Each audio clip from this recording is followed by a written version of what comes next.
नमस्कार साथियों, आपका स्वागत है आपके अपने YouTube चैनल गो क्लास में। उम्मीद है आप स्वस्थ होंगे, जहाँ भी होंगे मस्त होंगे। कल आपको कराई थी किसकी, समास की प्रैक्टिस की क्लास थी आपकी, वो आपके कंप्लीट हो गए, समाप्त हो गए समास। आज हमने कहा था नया चैप्टर लेके आएंगे, तो आज आप नया चैप्टर है आपका विराम चिन्ह। क्या है विराम चिन्ह? विराम चिन्ह से आपको SSC GD में भी क्वेश्चन मिल जाएंगे, और शुद्ध वर्तनी में विराम चिन्हों का बहुत महत्वपूर्ण स्थान है। क्या है? बहुत महत्वपूर्ण स्थान है। विराम चिन्ह कहाँ लगना चाहिए, कैसे लगना चाहिए, कौन सा चिन्ह आना चाहिए, वो सब आते हैं आपके शुद्ध वर्तनी में भी क्वेश्चन आ जाते हैं। आपको एक क्या दे देता है, वाक्य दे देता है, वाक्य में विराम चिन्ह नहीं लगा होता है तो उसी से वाक्य क्या हो जाता है, अशुद्ध। अशुद्ध शुद्धि में भी विराम चिन्हों का बहुत ही प्रयोग पाया जाता है। इसलिए आपके लिए आज लेके आए हैं कौन सा अध्याय, विराम चिन्ह। आज की पहली क्लास है किसकी, विराम चिन्ह की। क्लास शुरू करने से पहले आपके लिए क्या है, थॉट, क्या है, एक सुविचार। सुविचार पढ़ लेते हैं। सुविचार क्या है आपका, किताबों से लगाव रखिए। क्या, किताबों से लगाव रखिए, मेरा यकीन मानो जिंदगी में कभी ठोकर नहीं खानी पड़ेगी। बात सही है, किताबों से लगाव रखोगे, मित्र बनाओ अपना, किताबों को मित्र बनाओ। ऐसे मित्र नहीं जो आपके बस पीठ पीछे आपकी बुराई करें और मुंह पे आपकी तारीफ करें। ऐसे मित्रों से कोई फायदा नहीं होगा आपका। किताबों से लगाव रखिए, और किसी चीज से लगाव मत रखिए। बहुत सौ के लगाव, सौ कुछ अलग होते हैं। शौकों को बदलिए, अपने लगावों को बदलिए, किताबों पे लाइए। क्या, किताबों पे लाइए, तभी आपको क्या मिलेगी, सफलता मिलेगी। चलिए आज की क्लास स्टार्ट करते हैं, ठीक है। चैप्टर कौन सा है आपका आज, विराम चिन्ह। कौन सा है आपका, विराम चिन्ह, ठीक है। चैप्टर का नाम क्या है आपका, विराम चिन्ह। इसकी परिभाषा देख लीजिए। विराम, क्या, विराम, विराम का शाब्दिक अर्थ है, विराम का शाब्दिक अर्थ क्या होता है, क्या होता है, विश्राम या ठहराव। क्या, विश्राम या ठहराव। विराम का शाब्दिक अर्थ है विश्राम या ठहराव, विश्राम या ठहराव। लेखन कार्यों में, क्या, लेखन कार्यों में क्या कहते हैं, लेखन कार्यों में भावों अथवा विचारों में ठहराव के लिए विराम चिन्हों का प्रयोग होता है। किसमें होता है, लेखन कार्यों में विरामों या ठहरावों के लिए किसका, विराम चिन्हों का प्रयोग होता है। किसका होता है, विराम चिन्हों का प्रयोग होता है। जैसे उदाहरण देखिए आप, ये क्या है, एक आप वाक्य आपका, रोको मत जाने दो, रोको मत जाने दो, एक से ही है। दोनों वाक्य क्या है, एक जैसे हैं, लेकिन इनमें क्या है, विराम चिन्हों का खेल हो जाएगा। विराम चिन्हों से ये शब्द का, वाक्य का अर्थ ही बदल जाएगा। क्या, वाक्य का अर्थ ही बदल जाएगा। देखिए जैसे ये क्या आपका, रोको मत, क्या, रोको मत जाने दो। हमने यहाँ क्या लगा दिया आपका, अल्प विराम। क्या लगा दिया, अल्प विराम। रोको मत जाने दो, क्या, रोको मत जाने दो। और ये भी वाक्य जैसा ही, एक जैसा ही, रोको मत जाने दो। इसमें क्या हमने यहाँ पे लगा दिया, क्या लगा दिया, अल्प विराम। अब दोनों वाक्यों का क्या हो गया, अर्थ बदल गया, अर्थ भिन्न हो गए। दोनों वाक्यों के अर्थ क्या हो गए, भिन्न। रोको मत जाने दो, क्या है, पहला वाक्य क्या है आपका, रोको मत जाने दो। इसका क्या हो गया, ये कैसा है आपका, जाने का भाव प्रकट कर रहा है। किसका, जाने का भाव। किसका प्रकट कर रहा है, जाने का भाव। शब्द क्या है, रोको मत जाने दो। क्या है, रोको मत जाने दो। ये क्या है, जाने का भाव प्रकट कर रहा है। किसका, जाने का भाव प्रकट कर रहा है, ठीक है। और ये क्या है, रोको, क्या है, रोको मत जाने दो, रोको मत जाने दो। ये कैसा कर रहा है आपका, रुकने का भाव। कैसा, रुकने का भाव प्रकट कर रहा है आपका ये शब्द। ये वाक्य क्या कर रहा है आपका, रुकने का भाव प्रकट कर रहा है। समझ में आ रहा है विराम चिन्हों का खेल। विराम चिन्ह से ही वाक्य का अर्थ बिल्कुल बदल जाता है। कैसा बदल जाता है, बिल्कुल बदल जाता है। क्या, हमने अल्प विराम का यहाँ पे लगा दिया तो क्या हो गया, जाने का भाव हो गया। और रोको के बाद लगा दिया तो किसका, रुकने का भाव हो गया, ठीक है। भावों में परिवर्तन कर देते हैं विराम चिन्ह। इसीलिए क्या है, ये शुद्धिकरण में भी बहुत पूछे जाते हैं आपके। विराम चिन्हों का बहुत बड़ा खेल है आपकी हिंदी भाषा में। किसमें, हिंदी भाषा में। एक और उदाहरण देखिए, तुम पढ़ रहे हो। क्या, तुम पढ़ रहे हो। ये क्या है, तुम पढ़ रहे हो। ये कौन सा चिन्ह लगा हुआ है, प्रश्नवाचक चिन्ह। क्या लगा हुआ है, प्रश्नवाचक चिन्ह। इसे हम एक और तरीके से कैसे लिख सकते हैं, क्या तुम पढ़ रहे हो, क्या तुम पढ़ रहे हो, ठीक है। पीछे आपका प्रश्नवाचक चिन्ह आ गया। तुम पढ़ रहे हो, उसके बाद प्रश्नवाचक चिन्ह लगा दिया। उसका भी अर्थ क्या है, क्या तुम पढ़ रहे हो, क्या तुम पढ़ रहे हो। अगला है तुम पढ़ रहे हो, इसमें क्या लगा था आपको प्रश्नवाचक चिन्ह, इसमें लगा दिया आपका पूर्ण विराम, क्या लगा दिया पूर्ण विराम, ठीक है, क्या लगा दिया आपका पूर्ण विराम, क्या लगा दिया आपका पूर्ण विराम, ठीक है। इसमें क्या है आपका तुम पढ़ रहे हो, ये क्या है साधारण वाक्य, साधारण सा कथन है, यह एक कथन कहा जा रहा है, क्या कहा जा रहा है, ये कथन कहा जा रहा है, कथन कहा जा रहा है, कथन कहा जा रहा है, ठीक है। पहले वाक्य में क्या है आपका प्रश्न पूछा जा रहा है, और दूसरे वाक्य में क्या है आपका एक कथन, साधारण सा कथन कहा जा रहा है, तुम पढ़ रहे हो, क्या तुम पढ़ रहे हो, एक कथन कहा जा रहा है। और पहले वाक्य में क्या है तुम पढ़ रहे हो, चिन्हों का खेल है, किसका खेल है, चिन्हों, विराम चिन्हों का खेल है, इसमें प्रश्नवाचक लगा दिया तो ये आपसे प्रश्न पूछ रहा है, और इसमें पूर्ण विराम लगा दिया तो एक साधारण कथन है, ठीक है। तो इसे क्या कहेंगे आपको, ये क्या कौन सा वाक्य हो जाएगा आपका प्रश्नवाचक, कौन सा हो जाएगा प्रश्नवाचक, कौन सा वाक्य हो जाएगा आपका प्रश्नवाचक, और ये कौन सा हो जाएगा आपका साधारण वाक्य, कैसा वाक्य साधारण वाक्य, ठीक है। आया समझ में, क्या करना है, विराम चिन्हों का खेल है, पूरे आपकी हिंदी में विराम चिन्हों का बहुत ही महत्वपूर्ण योगदान रहता है, क्या रहता है योगदान रहता है, एक विराम चिन्ह को कहीं से कहीं लगाने से पूरे वाक्य का अर्थ बदल जाता है, क्या बदल जाता है, अर्थ बदल जाता है, इसीलिए विराम चिन्हों का ज्ञान होना अति महत्वपूर्ण है, क्या अति महत्वपूर्ण है विराम चिन्हों का ज्ञान होना, आपको विराम चिन्ह का प्रयोग कैसे कहाँ किसके लिए होता है। आप ये देखिए, ये आपके लिए उदाहरण थे और ये विराम चिन्ह की परिभाषा थी। अब आगे आप चलेंगे विराम चिन्ह, ठीक है, पहले से नोट करिए, एक एक से विराम चिन्ह पढ़ेंगे, कितने विराम चिन्ह है ये भी बताएंगे अभी आपको, पहले से नोट करिए, आगे चलते हैं फिर, जल्दी से नोट करिए इसे।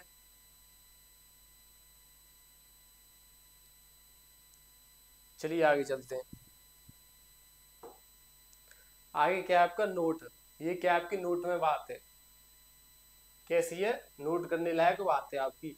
श्री कामता प्रसाद गुरु, ये कौन है, हिंदी के महान ज्ञाता थे श्री कामता प्रसाद गुरु, कौन थे, हिंदी के महान ज्ञाता थे श्री कामता प्रसाद गुरु के अनुसार विराम चिन्हों की संख्या, ये बताइए, आपसे पूछे श्री कामता प्रसाद गुरु के अनुसार विराम चिन्हों की संख्या कितनी है, जो पढ़ चुके हैं वो बता सकते हैं, कमेंट में अपने आंसर भी बताएं, ठीक है।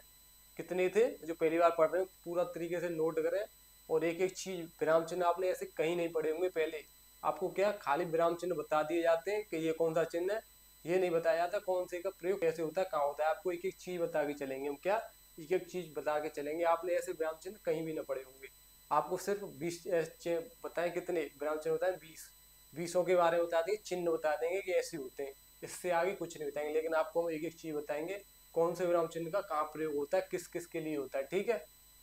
पहले आप इसे बताइए, श्री कामता प्रसाद गुरु के अनुसार विराम चिन्हों की संख्या, और भाई नोट करते चलिए साथ ही साथ, एक बार आपके नोट्स बन जाएंगे तो आपको जिंदगी में कभी कहीं पढ़ने की जरूरत नहीं पड़ेगी, सिर्फ किसकी जरूरत पड़ेगी, रिवीजन की, किसकी, रिवीजन की, रिवीजन आपके पास नोट्स हैं तो आप कर लेंगे रिवीजन, नहीं है तो फिर आप दोबारा से भटकने लग जाएंगे यूट्यूब चैनलों पे, ऑफलाइन कोचिंगों में दोबारा से भटकने लग जाएंगे कि वैकेंसी आ गई फिर से कोचिंग लगाने, एक बार नोट्स बन गए तो कुछ नहीं पढ़ने की जरूरत है, आपको अपने रिवीजन करना है, सिर्फ रिवीजन।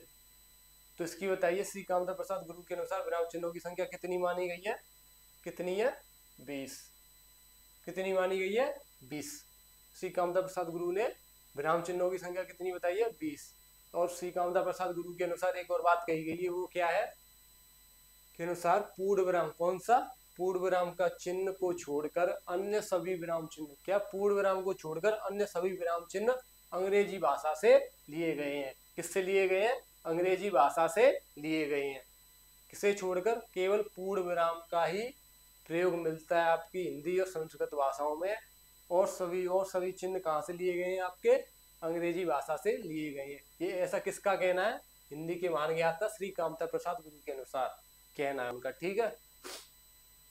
ये एक और पॉइंट क्या है आपका, आधुनिक हिंदी भाषा में प्रयोग होने वाले कुछ विराम चिन्ह निम्न प्रकार हैं। अब हम क्या पढ़ेंगे विराम चिन्हों के बारे में, एक एक से, ठीक से एक एक से पढ़ेंगे आपके विराम चिन्हों के बारे में। पहला कौन सा आपका विराम चिन्ह, पूर्ण विराम, कौन सा है आपका पूर्ण विराम, ठीक है। पूर्ण विराम का चिन्ह कैसा होता है आपका, ऐसा देख लीजिए, एक डंडा होता है वाक्य के खत्म होने के बाद जो लगाया जाता है पूर्ण विराम, इससे आगे कुछ नहीं लिखा जाता, ठीक है, वो होता है आपका पूर्ण विराम। इसकी परिभाषा क्या है, प्रत्येक पूर्ण वाक्य के अंत में क्या कहा अभी मैंने, वाक्य पूर्ण हो जाए तो उसके अंत में कौन सा चिन्ह लगता है आपका, पूर्ण विराम। कौन सा लगता है, पूर्ण विराम। प्रत्येक पूर्ण वाक्य के अंत में तथा प्राचीन भाषा में पद्यों, गद्य पद्य जानते होंगे आप, पद्यों में यति के स्थान पर पूर्ण विराम का प्रयोग किया जाता है। किसके स्थान पर, यति के स्थान पर। किसके स्थान पर, यति के स्थान पर। यति मतलब समझ रहे हो, वाक्य का अंत जहाँ होता है, क्या होता है, वाक्य का अंत जहाँ होता है वहां किसका चिन्ह प्रयोग होता है, पूर्ण विराम। किसका होता है आपका, पूर्ण विराम। किसका होता है आपका, पूर्ण विराम। जैसे उदाहरण देख लीजिए, पहला उदाहरण क्या है, हमें पेड़ों की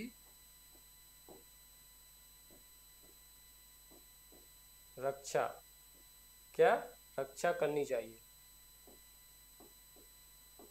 पहला उदाहरण क्या है आपका, हमें पेड़ों की रक्षा करनी चाहिए।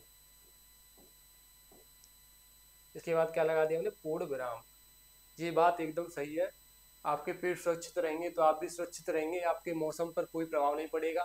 जैसे देखते हैं आप, कहीं बारिश नहीं होती, वो नहीं होती, सांस की प्रॉब्लम है, ऑक्सीजन की प्रॉब्लम है, आपके पेड़ होंगे तो आपको कोई परेशानी, कोई दिक्कत नहीं होगी। अब क्या हो रहा है, पेड़ों का क्या हो रहा है, खात्मा करते जा रहे हैं, बिल्डिंग बन रही है नई नई, ठीक है, जगह बिल्कुल रह नहीं रही है, तो पेड़ कहाँ से रहेंगे। इसलिए पेड़ों की रक्षा हमें करनी चाहिए। क्या करनी चाहिए, हमें पेड़ों की रक्षा करनी चाहिए, वातावरण को संतुलन में रखने के लिए। किसको, वातावरण को संतुलन में रखने के लिए पेड़ बहुत आवश्यक है। क्या है, पेड़ बहुत आवश्यक है। तो यही उदाहरण है आपका, हमें पेड़ों की, किसकी, पेड़ों की,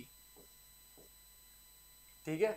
ये क्या है, त्रुटिपूर्ण चिन्ह। कौन सा त्रुटिपूर्ण चिन्ह, कोई वाक्य रह जाता है तो ये चिन्ह लगा के उसे छोड़ लिख देते हैं। जैसे हमें पेड़ों की रक्षा करनी चाहिए, क्या, हमें पेड़ों की रक्षा करनी चाहिए, ठीक है। अगला उदाहरण देखिए, अगला उदाहरण क्या है आपका, जैसे घर मत जाओ, क्या है, घर मत जाओ। इसके बाद क्या लगा दिया, पूर्ण विराम। ये ऐसे बहुत से वाक्य वाक्य जो साधारण वाक्य होते हैं उन सभी के पूर्ण विराम लगता है। क्या लगता है, पूर्ण विराम। जैसे राम आम खाता है, सीता रोज गाना गाती है, ठीक है, पूर्ण विराम का प्रयोग होता है। किसका, पूर्ण विराम का प्रयोग होता है। समझ में आ गया आपको, पूर्ण विराम पहला चिन्ह कौन सा था आपका, पहला विराम चिन्ह कौन सा था आपका, पूर्ण विराम। पूर्ण विराम आपका क्या होता है यहाँ पर, समाप्त, ठीक है। पूर्ण विराम के आपको उदाहरण समझा दिए, परिभाषा लिख रही है, इसे नोट कर लिए। आगे चलते हैं आपके अगले चिन्ह की ओर, ठीक है। अगले विराम चिन्ह की ओर चलते हैं, पहले से नोट करिए। ये कौन सा था आपका, पूर्ण विराम। कौन सा था आपका, पूर्ण विराम। चलिए अगले विराम चिन्ह की ओर चलते हैं। अगला विराम चिन्ह क्या है आपका, उपविराम। कौन सा आपका, उपविराम। उपविराम का चिन्ह पूछ ले कैसा होता है, ये कैसा होता है, ऐसा होता है, ठीक है। इसकी परिभाषा क्या है, किसी शब्द की सीमा निर्धारण के लिए अथवा लिखित संवादों में उपविराम का प्रयोग करते हैं। किसी शब्द की सीमा निर्धारण के लिए, क्या, किसी शब्द की सीमा निर्धारण के लिए अथवा लिखित संवादों में उपविराम का प्रयोग करते हैं। क्या करते हैं, उपविराम का प्रयोग करते हैं। जैसे उदाहरण समझिए, जैसे लिखा हमने विज्ञान, विज्ञान के बाद क्या लगा, उपविराम। विज्ञान के बारे में मुझे आगे जानकारी क्या है, जैसे आपको निबंध लिखने को देता है, विज्ञान वरदान या अभिशाप, ठीक है, विज्ञान वरदान या अभिशाप। आपको क्या बताना है, विज्ञान के बारे में बताना है कि वरदान है विज्ञान या एक अभिशाप है। क्या है, वरदान है या एक अभिशाप है। तो इसका विज्ञान के बाद किसका चिन्ह प्रयोग हुआ, किस विराम चिन्ह का, उपविराम, इसके बारे में बताने के लिए, ठीक है। अगला है मोहन, ठीक है, मोहन से कहा जा रहा है, उसके बाद क्या है, उपविराम। किसका चिन्ह है, उपविराम। तुम कल मूवी देखने चलोगे, क्या, मोहन से पूछा जा रहा है, तुम कल मूवी देखने चलोगे, मोहन, ठीक है। मोहन के बाद किसका प्रयोग हुआ है, उपविराम का। किसका, उपविराम का। लिखित संवादों में, संवाद हो रहे हैं ना, किससे संवाद हो रहे हैं, मोहन से। मोहन तुम कल मूवी देखने चलोगे, ठीक है। दोनों उदाहरण है आपके, अच्छे से समझ में आ गए होंगे आपके, उपविराम का प्रयोग कहाँ होता है। अगले आपके विराम चिन्ह की ओर चलते हैं, उससे पहले से नोट करिए, क्या करिए, इसे नोट करिए।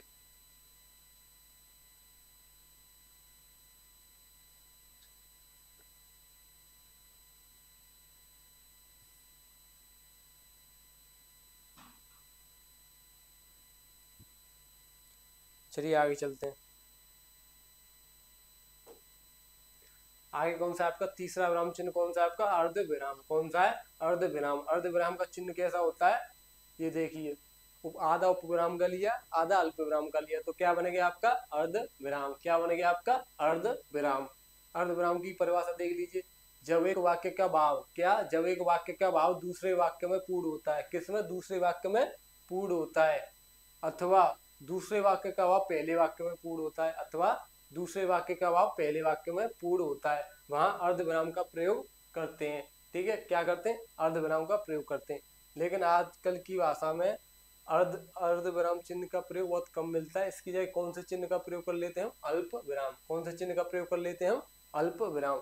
ये आपको लिख भी रहा है। अर्धविराम के स्थान पर अल्प विराम का प्रयोग भी किया जा सकता है। किसका? अल्प विराम का प्रयोग भी किया जा सकता है अर्धविराम के स्थान पर। उदाहरण देख लीजिए। वह मूर्ख आदमी है, ऐसा उसके मित्र भी कहते हैं। क्या कहते हैं? वह मूर्ख आदमी है, ऐसा उसके मित्र भी कहते हैं। इसमें कहाँ पे लगेगा अर्धविराम? आप बताइए, जल्दी से बताइए, कहाँ पे लगेगा अर्ध विराम? कहाँ पे लगेगा? यहाँ पे। वह मूर्ख आदमी है, कोमा, ठीक है, एक वाक्य पूर्ण हो गया अपने में। इसका अर्थ कहाँ पे प्रकट हो रहा है? ऐसा उसके मित्र भी कहते हैं। ऐसा उसके मित्र भी कहते हैं। मैंने देखा था, क्या? मैंने देखा था कि तुम वहां खड़े थे। यहाँ पर कहाँ लगेगा आपका? यहाँ पे क्या लगेगा आपका? किसके बाद लगेगा आपका? जल्दी से बताइए। कि मैंने देखा था कि, क्या देखा था? मैंने देखा था कि, क्या देखा था? तुम वहां खड़े थे। क्या देखा था? तुम वहां खड़े थे। ठीक है, मैंने देखा था। समझ में आ गया आपका? अल्प विराम, अर्ध विराम, ये कौन सा था आपका? अर्ध विराम। यहाँ पे क्या लगा सकते हैं हम? इसे न लगाकर केवल अल्प विराम का भी प्रयोग कर सकते हैं। आजकल की भाषा में, आजकल की मानक हिंदी में आपको अल्प विराम ही ज्यादा मिलता है, अर्ध विराम बहुत कम देखने को मिलता है। क्या मिलता है आपको? अल्प विराम। मैंने देखा था, कोमा लगा देते हैं। इसे अल्प विराम को इंग्लिश में क्या कहते हैं? कोमा। ठीक है, अल्प विराम, तुम वहां खड़े थे, तुम वहां खड़े थे। ठीक है, आपका ये तीसरा चिन्ह था अर्ध विराम। इसे नोट करिए, फिर अगले चिन्ह की ओर चलते हैं। समझ में आ गया ना? समझ में आ रहा है ना? एक एक चीज समझ में ना आए तो वीडियो को बैक करके दोबारा से देख सकते हैं। यही आपके लिए फायदेमंद चीज है आपकी ऑनलाइन की।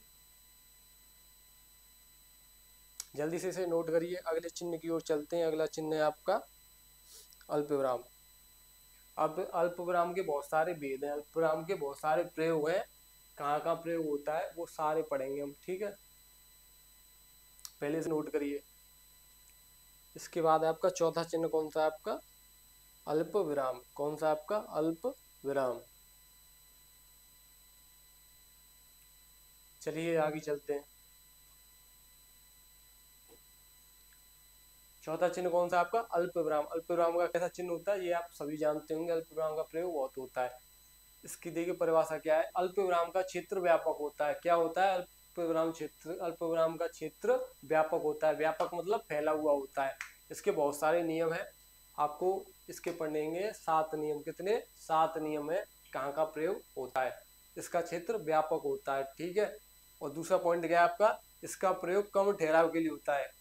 पूर्ण ठहराव के लिए तो पूर्ण विराम का चिन्ह होता है, कम ठहराव के लिए अल्प विराम। अल्प विराम मतलब थोड़ा सा ठहराव। कितना? थोड़ा सा ठहराव। इसका प्रयोग कम ठहराव के लिए होता है। इस चिन्ह का प्रयोग निम्नलिखित स्थानों पर होता है। अब देखिए इस चिन्ह का प्रयोग कहाँ कहाँ होता है। आपका ए नंबर क्या है? पहला क्या है आपका? ए। ठीक है, 7 है इसलिए ए रख लिया है हमने। पहला ए में क्या है आपका? जब वाक्य में 2 से अधिक, क्या? जब वाक्य में 2 से अधिक समान पद आए। कैसे आए? समान पद आए। कैसे आए? समान पद आए और उनमें संयोजक शब्द। क्या? संयोजक शब्द मतलब जोड़ने वाले शब्द। संयोजक शब्द और, अथवा, एवं, व। क्या? और, अथवा, एवं, व। क्या है ये? संयोजक शब्द है। आधे आए कि गुंजाइश हो। किसकी? इन शब्दों की गुंजाइश हो, तो उस स्थान पर अल्प विराम का प्रयोग किया जाता है। क्या किया जाता है? उस स्थान पर अल्प विराम का प्रयोग किया जाता है। किसका प्रयोग किया जाता है? अल्प विराम का प्रयोग किया जाता है। अब देखिए उदाहरण से अच्छे समझ में आएगा। जैसे हमने लिया, उदाहरण क्या लिया? जैसे लिया हमने राम। हम लिखे राम, और श्याम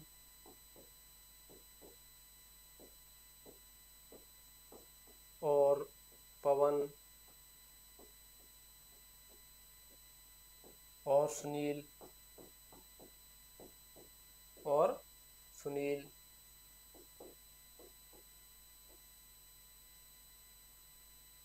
और सुनील सभी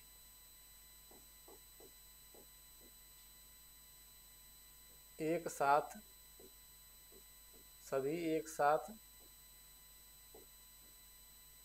विद्यालय जाते हैं। सभी एक साथ विद्यालय जाते हैं। कहाँ जाते हैं?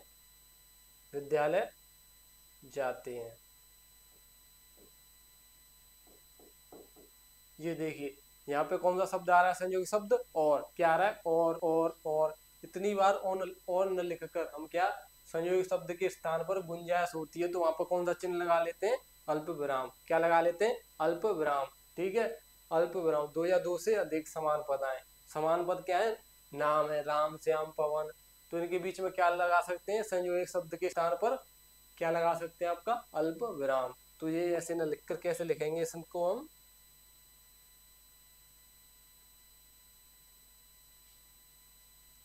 क्या थे आपका?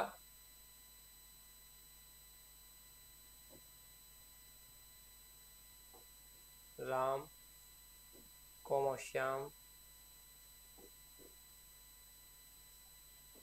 कौमा पवन और सुनील सभी एक साथ विद्यालय जाते हैं। वाक्य क्या हो गया आपका? छोटा हो गया। कैसा हो गया? छोटा। संयोगी शब्द क्या था आपका? और के स्थान पर क्या लगा दिया हमने? अल्प विराम। क्या लगा दिया? अल्प विराम। बार बार संयोगी शब्द का प्रयोग न करके किसका प्रयोग कर लेते हैं हम? अल्प विराम का। अब ये वाक्य क्या बन गया आपका? राम कौमा श्याम कौमा पवन और सुनील सभी एक साथ विद्यालय जाते हैं। कहाँ जाते हैं? विद्यालय जाते हैं। समझ में आ गया आपको? अल्पविराम का पहला प्रयोग था ये। कैसा था? पहला। क्या है? जब वाक्य में एक से अधिक समान पद आए और संयोजक शब्द हो तो संयोजक शब्द के स्थान पर अल्पविराम का प्रयोग करते हैं। अच्छे समझ में आ गए आपके? आगे चलते हैं आपके अल्पविराम के दूसरे नियम पर। पहले से नोट करिए। ठीक है, पहले से नोट करिए।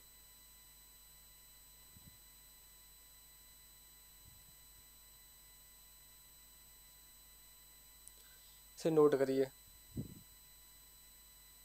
चलिए आगे चलते हैं। दूसरा नियम क्या है आपका अल्पविराम का? ऐसे दो वाक्य के बीच में जिनका भाव एक दूसरे में निहित हो वहां अल्पविराम का प्रयोग करते हैं। कैसे वाक्य? ऐसे दो वाक्यों के बीच में जिनका भाव एक दूसरे में निहित हो। किसमें? एक दूसरे में निहित हो, एक दूसरे के बिना न बोले जा सके। ऐसे वाक्यों के साथ बीच में किसका प्रयोग होता है? आपका अल्प विराम का। किसका? अल्प विराम का प्रयोग करते हैं। ऐसे वाक्य कैसे होते हैं? उदाहरण से और अच्छे से समझ आएंगे। जैसे राम बहुत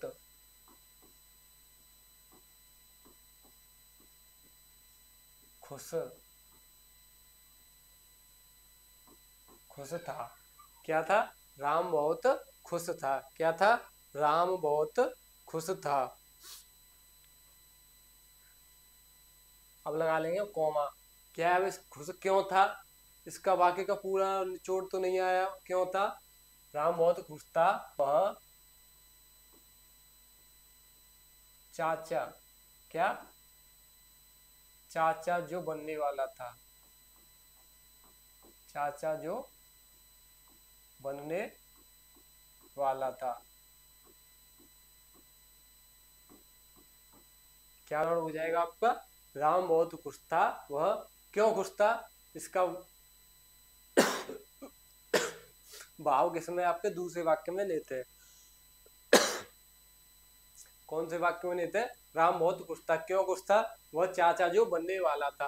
अब आप केवल एक इसको लीजिए, वह चाचा जो बनने वाला था। इससे आपको भाव प्रकट नहीं हो रहा है, तो दोनों एक दूसरे का भाव प्रकट कर रहे हो वहां पे किसका होता है? आपका अल्प विराम का प्रयोग होता है। राम बहुत खुश था, कौमा या अल्प विराम वह चाचा जो बनने वाला था। क्या? वह चाचा जो बनने वाला था। ठीक है, क्लियर है आपका दूसरा अल्प विराम का दूसरा नियम? क्लियर है आपका? चलते हैं आपके तीसरे नियम पर। तीसरा नियम क्या कहता है? दी गई संज्ञा या सर्वनाम के विषय में, दी गई संज्ञा या सर्वनाम के विषय में सूचना के रूप में आने वाली संज्ञा या वाक्य के पहले और बाद में अल्प विराम का प्रयोग किया जाता है। पहले और बाद में अल्प विराम का प्रयोग किया जाता है। जैसे उदाहरण क्या है इसका, आपका उदाहरण क्या है आपका, उदाहरण देखिए, उदाहरण क्या है आपका, रावण, क्या, रावण, लंका का राजा, क्या, लंका का राजा, एक विद्वान था, क्या था, एक विद्वान था, क्या था, एक विद्वान था। जैसे ये क्या है वाक्य, रावण एक राजा, रावण लंका का राजा एक विद्वान था, क्या था, एक विद्वान था, क्या था, एक विद्वान था। आपका नियम क्या कहता है, दी गई संज्ञा सर्वनाम के विषय में सूचना के रूप में आने वाली संज्ञा या वाक्य के पहले और बाद में अल्प विराम का प्रयोग किया जाए। सूचना क्या मिल रही है आपको, रावण के बारे में क्या सूचना मिल रही है, वो क्या था, लंका का राजा, क्या था, लंका का राजा। तो इससे पहले और इसके बाद में क्या आएगा आपका, अल्प विराम का चिन्ह आएगा। पहले क्या, रावण, रावण लंका का राजा, क्या, लंका का राजा, एक विद्वान था, क्या था, एक विद्वान था। जानकारी क्या मिल रही है, क्या था वो, लंका का राजा था, ठीक है, लंका का राजा था। तो इससे पहले उसके बाद में किसका प्रयोग होगा, अल्प विराम का प्रयोग होगा, किसका प्रयोग होगा, अल्प विराम का प्रयोग होगा, किसका प्रयोग होगा आपका, अल्प विराम का प्रयोग होगा। जैसे एक और उदाहरण देखिए आप, एक और उदाहरण क्या, सुरेश,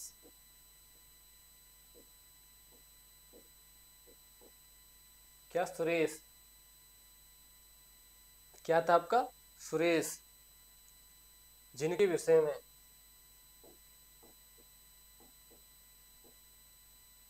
जिनके विषय में, जिनके विषय में तुम बात कर रहे हो, तुम बात कर रहे हो, वह, क्या, वह एक अच्छे इंसान है, वह एक अच्छे इंसान है।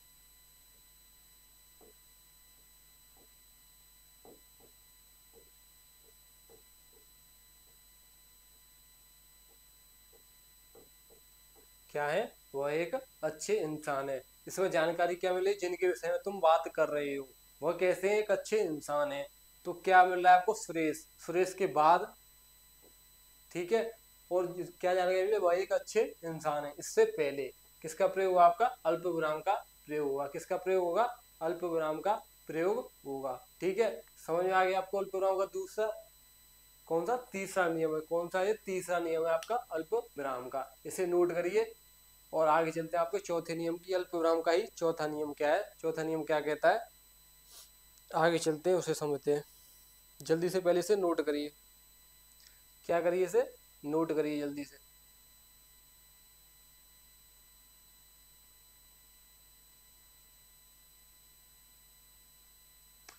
चलिए आगे चलते हैं। चौथा नियम क्या है आपका अल्प विराम का, अल्प विराम का क्या, चौथा नियम, यदि वाक्य के बीच में कुछ शब्द, क्या, कुछ शब्द, जैसे कौन से शब्द, पर, इसलिए, जो, तो, किंतु, परंतु, लेकिन, बल्कि, अतः, क्योंकि, जिसमें, तथापि, कौन से शब्द, पर, इसलिए, जो, तो, किंतु, परंतु, लेकिन, बल्कि, अतः, क्योंकि, जिसमें, तथापि, कौन से शब्द, ये वाले शब्द आदि प्रयोग होते हैं, क्या प्रयोग होते हैं, ये वाले शब्द प्रयोग होते हैं। तो इन शब्दों के पहले, क्या, इन शब्दों के पहले अल्प विराम का प्रयोग किया जाता है, क्या, इन शब्दों से पहले, ये शब्द आपको वाक्य में दिख जाए तो इनसे पहले क्या लगाना है आपको, अल्प विराम। सीधी सी बात है कि याद रखनी है, ये सारे शब्द आपको वाक्य में कहीं भी दिख जाए, इनसे पहले क्या लगाना है आपको, अल्प विराम, क्या लगाना है, अल्प विराम। उदाहरण देखिए, उदाहरण क्या है आपका, पहला देखिए उदाहरण, देखिए इसका उदाहरण क्या है आपका, जैसे देखिए, तुम्हारा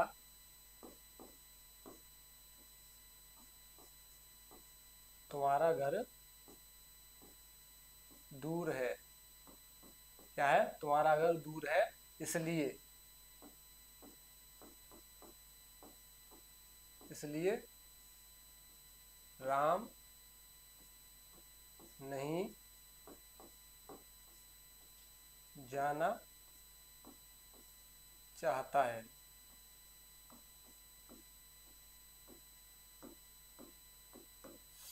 वाक्य क्या है आपका? तुम्हारा घर दूर है इसलिए राम नहीं जाना चाहता है। क्या? तुम्हारा घर दूर है इसलिए, कौन सा शब्द आ गया आपका? इसलिए। क्या आ गया? इसलिए। और नियम क्या कहता है? ये सारे शब्द दिख रहे हैं आपको वाक्य में, तो इनसे पहले क्या लगाना है आपको?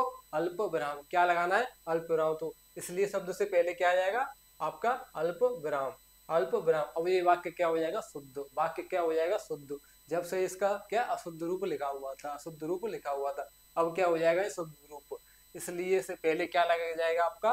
अल्प विराम। क्या लग जाएगा आपका? अल्प विराम। समझ में आ गया आपको ये नियम?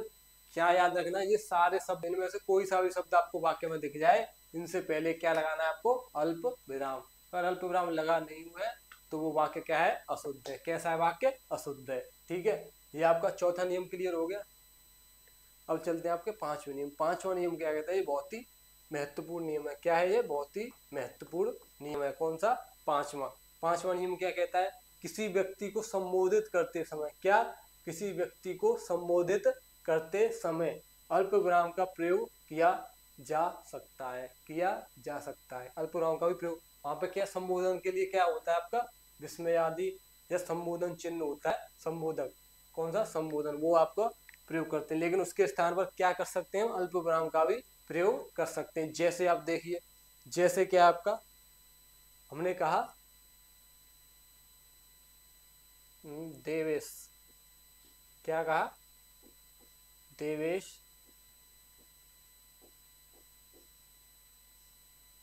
एक कप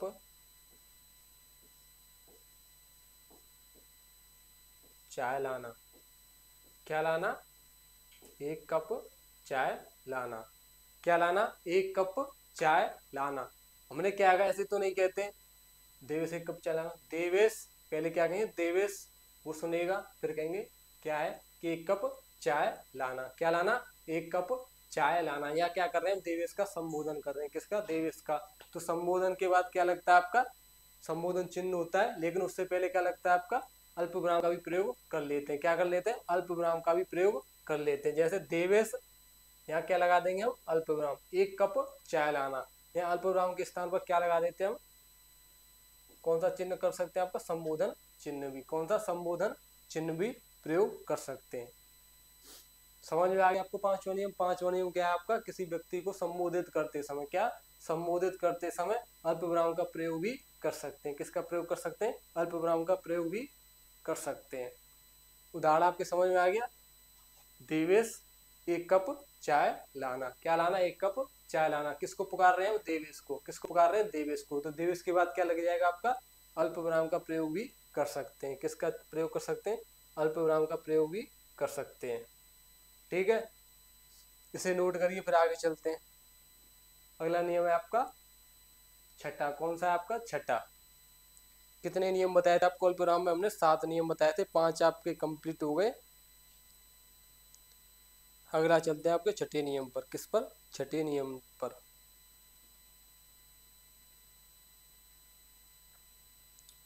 चलते हैं आगे। छठा नियम क्या कहता है? प्रत्यक्ष कथनों के मुख्य कथन से पहले, क्या? प्रत्यक्ष, डायरेक्ट इनडायरेक्ट टेंस पढ़े होंगे, प्रत्यक्ष अप्रत्यक्ष, उनमें क्या कॉमा और वो देखे होंगे आपने, उद्धरण दोहरा उद्धरण चिन्ह एक है रहा, ठीक है, वो वाले चिन्ह। प्रत्यक्ष कथनों के मुख्य कथन से पहले, क्या? प्रत्यक्ष कथनों के मुख्य कथन से पहले अल्प विराम लगाया जाता है। क्या लगाया जाता है? अल्प विराम लगाया जाता है मुख्य कथन से पहले। किससे? मुख्य कथन से पहले क्या लगाया जाता है आपका? अल्प विराम। उदाहरण क्या है? उदाहरण देखिए, उदाहरण क्या आपका? जैसे वैज्ञानिकों ने कहा। किसने कहा? वैज्ञानिकों ने कहा। वैज्ञानिकों ने कहा। वैज्ञानिकों ने कहा पानी अमृत है। क्या है? पानी अमृत है। पानी क्या है आपका? अमृत है। इसे बर्बाद मत करो। क्या मत करो? इसे बर्बाद मत करो। इसे बर्बाद मत करो। क्या मत करो? इसे बर्बाद मत करो।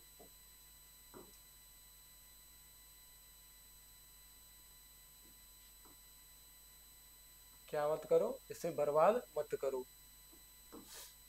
पानी और पेड़ पौधे क्या है? आपके जीवन का मुख्य स्रोत है। क्या है? मुख्य स्रोत है। इन्हें बर्बाद नहीं करना चाहिए।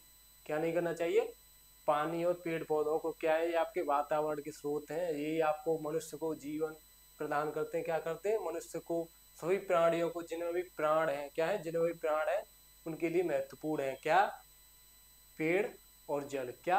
पेड़ और जल। इन्हें नष्ट नहीं करना चाहिए। क्या नहीं करना चाहिए? इन्हें नष्ट नहीं करना चाहिए। तो ये क्या है आपका मुख्य कथन? क्या है इसमें? मुख्य कथन क्या है आपका? पानी अमृत है, इसे बर्बाद मत करो। क्या है मुख्य कथन? क्या है आपका? पानी अमृत है, इसे बर्बाद मत करो। क्या मत करो? इसे बर्बाद मत करो। तो मुख्य कथन से पहले क्या? मुख्य कथन से पहले क्या लगता है आपका? अल्प विराम। क्या लगता है आपका? अल्प विराम। कहाँ लग जाएगा आपका? मुख्य कथन से पहले वैज्ञानिक ने कहा, फिर अल्प विराम। क्या कहा? पानी अमृत है, इसे बर्बाद मत करो। क्या मत करो? इसे बर्बाद मत करो। इसके क्या लग जाता है आपका? दोहरा उद्धरण चिन्ह। क्या लग जाता है? दोहरा उद्धरण चिन्ह। ठीक है, ये आपने पढ़े होंगे अंग्रेजी में। किसमें? डायरेक्ट इनडायरेक्ट टेंस होते हैं, उनमें पढ़े होंगे आपने। ये सब वैज्ञानिकों ने कहा।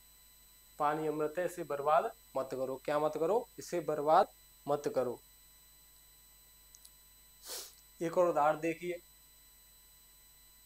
अगला उदाहरण क्या है? जया ने कहा। जया ने कहा। ठीक है, जया ने कहा। मुख्य कथन से पहले अल्पविराम लगता है। क्या लगता है? मुख्य कथन से पहले अल्पविराम लगता है। क्या कहा? जया ने कहा, क्या तुम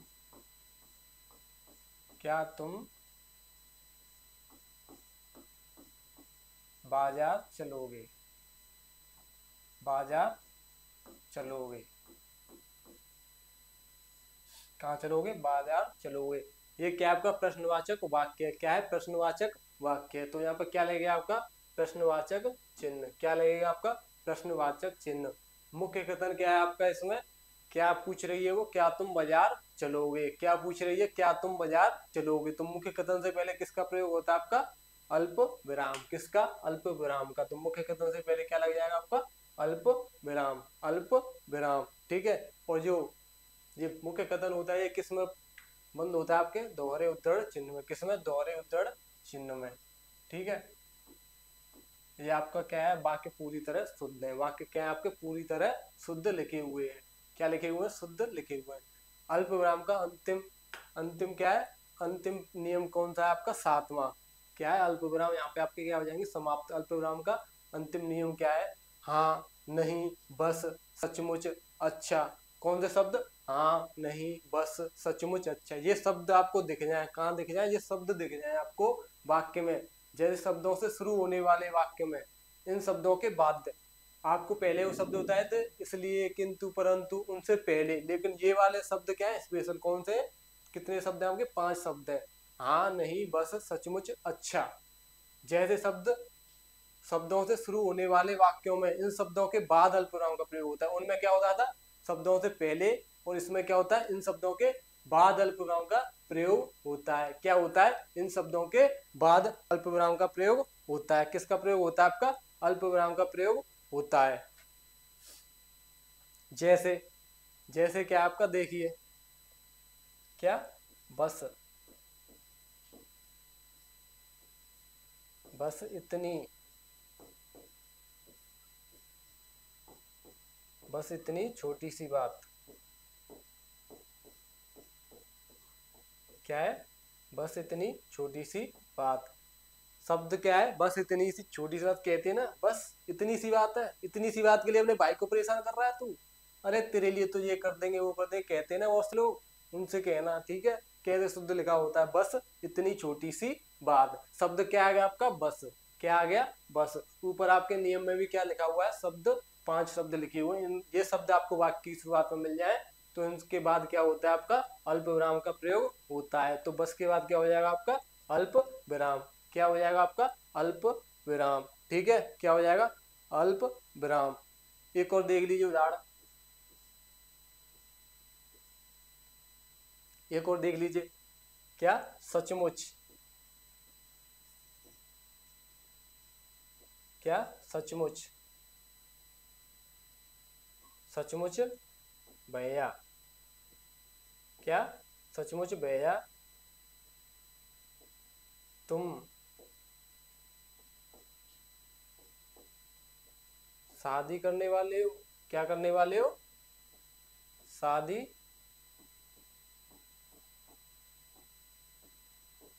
करने वाले हो। क्या हो रहा है, ये प्रश्न पूछा जा रहा है, प्रश्न। ठीक है, जैसे बहन पूछती है मेरे भाई सचमुच भैया तुम शादी करने वाले हो। यकीन नहीं होता उन्हें कि क्या, उन्हें यकीन क्यों नहीं होता कि कपड़े लाएगा भाई मेरे लिए, क्या दिलाएगा, कपड़े दिलाएगा। ठीक है, इसलिए शौक हो जाती है, क्या हो जाती है, शौक हो जाती है। सचमुच भैया तुम शादी करने वाले हो। अरे हाँ बहना, शादी करेंगे, शादी भी करेंगे, सब कुछ करेंगे, पढ़ाई भी करेंगे। शादी करने के लिए क्या जरूरी है, आपको पहले पढ़ाई करना। तो बहना से भी कह देना पहले पढ़ाई बाद में सगाई। क्या, पहले पढ़ाई बाद में सगाई। ठीक है, तो सचमुच भैया तुम शादी करने वाले हो। शब्द क्या आ गया आपका, सचमुच। क्या आ गया, सचमुच। ठीक है, तो सचमुच शब्द के बाद क्या लग जाएगा आपका अल्प विराम। क्या लग जाएगा आपका अल्प विराम। क्या लग जाएगा आपका अल्प विराम। ठीक है, अल्प विराम। आपके अल्प विराम के यहाँ 7 नियम थे, 7 नियम क्या हो गए आपके कंप्लीट। ठीक है, आगे कल की क्लास में पढ़ेंगे आपका, इससे आगे पढ़ेंगे अल्प विराम से आगे। और जो बाद बाकी के चिन्ह बचे हैं, विराम चिन्ह बचे हैं, उन्हें भी पढ़ेंगे। पूरे नहीं पढ़ेंगे हम, लेकिन जो भी इंपॉर्टेंट है, जो आपकी परीक्षा के माध्यम से महत्वपूर्ण है, उन्हें ही पढ़ेंगे। किन्हें पढ़ेंगे, जो आपकी परीक्षा में पूछे जा सकते हैं। और उनसे बाहर कुछ नहीं आता है, जो नहीं पूछे जाते हैं उनसे तो हम पढ़ेंगे नहीं, लेकिन आपको चिन्ह सभी बताएंगे 20 के 20। ठीक है, मिलते हैं आपको कल की क्लास में। कल शायद अब तो होली है, तो होली की एडवांस में आप सभी को हार्दिक शुभकामनाएं, गोल क्लासेज की तरफ से, गोल परिवार की तरफ से। होली पर तो आपकी क्लास की अवकाश रहेगा 2-3 दिन का। ठीक है, अब मिलेंगे आपको 27 तारीख को, किसको, 27 मार्च को। 27 मार्च को अल्पविराम की यहाँ से आगे क्लास करेंगे। और तब तक के लिए स्वस्थ रहें, होली बनाए, क्या आराम से बनाए। ऐसा नहीं है रंग अपनी आंख में लगा लें या किसी दूसरे के आंख में, कान में। खेलना है, बड़े प्यार से खेलना है। होली क्या है, प्यार का त्योहार है। किसका, प्यार का त्योहार है। किसके बड़े बड़े दुश्मन भी दोस्त बन जाते हैं। होली का ये पावन पर्व है, इसे अच्छे से मनाइएगा। और तब तक के लिए राम राम, बाय बाय, सब बाखैर।